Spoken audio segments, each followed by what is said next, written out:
இப்ப மாண்புமிகு எதிர்கட்சி தலைவர்கிட்ட 2-3 வீடு இருக்கு. ஆனா அரசு பங்களால இருக்கிறாருல்ல, அரசு பங்களால இருக்கிறாருல்ல, அவர் லெட்டர் என்கிட்ட தான் கொடுத்தாரு. பொதுப்பணித்துறை அமைச்சரா என்கிட்ட தான் கொடுத்தாரு. அரசு பங்களால இருக்கிறாருல்ல, அரசு பங்களால இருக்கிறாருல்ல, வந்து ஒரு மரியாதை இருக்கு. இப்ப வந்து ஒரு மரியாதை இருக்கு. இப்ப எதிர்கட்சி தலைவர் ஒரு பதில பதிவு பண்ணா நாங்க அது பதிவு பண்றோம். அப்ப விசிகேல இருந்து ரொம்ப ஏழ்மையா இருக்கக்கூடிய ஒரு உறுப்பினர் கேட்கிறாரு.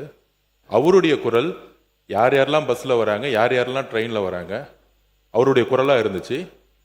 அப்ப முதலமைச்சர் அனௌன்ஸ் பண்ணும் பொழுது பொதுவா அவையை பொறுத்த வரைக்கும் எல்லோரும் சமம்னு நினைக்கக்கூடிய ஒரு முதலமைச்சர், அதுதான் வந்து ஒரு புரோட்டோகால். அப்ப எங்க பொதுச்செயலாளர்கிட்ட கார் இருக்கு, என்கிட்ட கார் இருக்கு, இங்க இருக்கக்கூடிய எல்லாருக்கும் கார் இருக்கு. நாங்க போய் சட்டமன்ற உறுப்பினர் கார் வேணும்னு கேட்க போறது இல்லை. இது ஒரு அடிப்படையா இருக்கவங்களுக்கு புரிதல் இருக்கும். அரசியலா நினைச்சாதான் இது அரசியல். எங்க ஏழ்மையா இருக்காங்களோ அவங்க விண்ணப்பத்தை கொடுப்பாங்க. இது வந்து சட்டமன்ற உறுப்பினர்களுடைய ஒரு உரிமையா மாற்றப்பட்டு தமிழக வெற்றி கழகத்துல யார் யாருக்கெல்லாம் கார் இருக்காங்களோ நாங்க யாருமே கார் கேட்க போறது இல்லை. இதுதான் எங்களோட நிலைப்பாடும். இதுதான் எங்களோட நிலைப்பாடும். எங்க கிட்ட 2-3 கார் இருக்கு, நாங்க போய் சட்டமன்ற உறுப்பினர் கார் கேட்க போறது இல்ல. நம்ம மன்னார்குடி எம்எல்ஏ சொன்னாரு, என்கிட்ட 4 கார் இருக்கு, ஆனா என்னுடைய தனிப்பட்ட கார்ல போகும்போது அரசு அதிகாரிகள் முன்பு அரசு கார்ல போனா நான் அரசு பங்களால இருக்கிறாருல, அவர் லெட்டர் என்கிட்ட தான் கொடுத்தாரு. பொதுப்பணித்துறை அமைச்சரா என்கிட்ட தான் கொடுத்தாரு.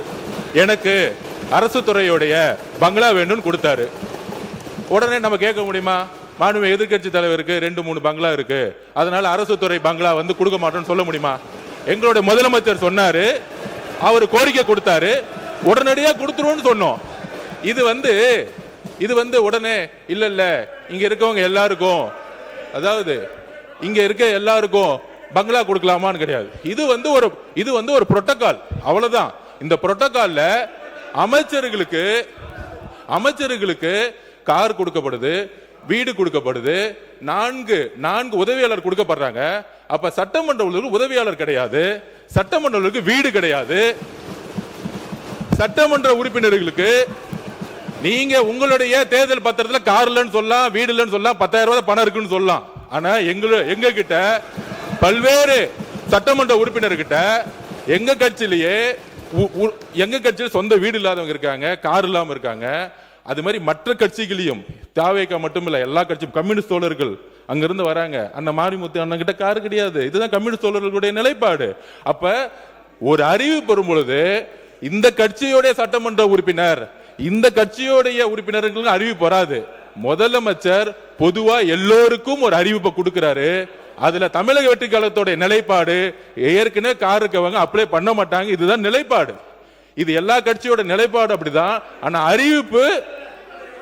அறிவிப்பு தனி செயலாளர் அறிவிப்பு, ஒரு சட்டமன்ற உறுப்பினர் 3 லட்சம் மக்களை போய் பார்க்க வேண்டிய நிர்பந்தம் இருக்கு, அவரோட தொகுதிக்கு போக வேண்டிய நிர்பந்தம் இருக்கு, ஊர்ல இருந்து வர வேண்டிய நிர்பந்தம் இருக்கு.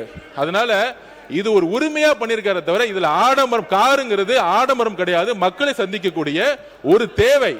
ஊழல் இல்லாத சட்டமன்ற உறுப்பினர்களுக்கு கார் இன்னைக்கு தேவை, மக்களை பார்க்க போனோம். அதுதான் நாங்க பதிவு பண்றோம்.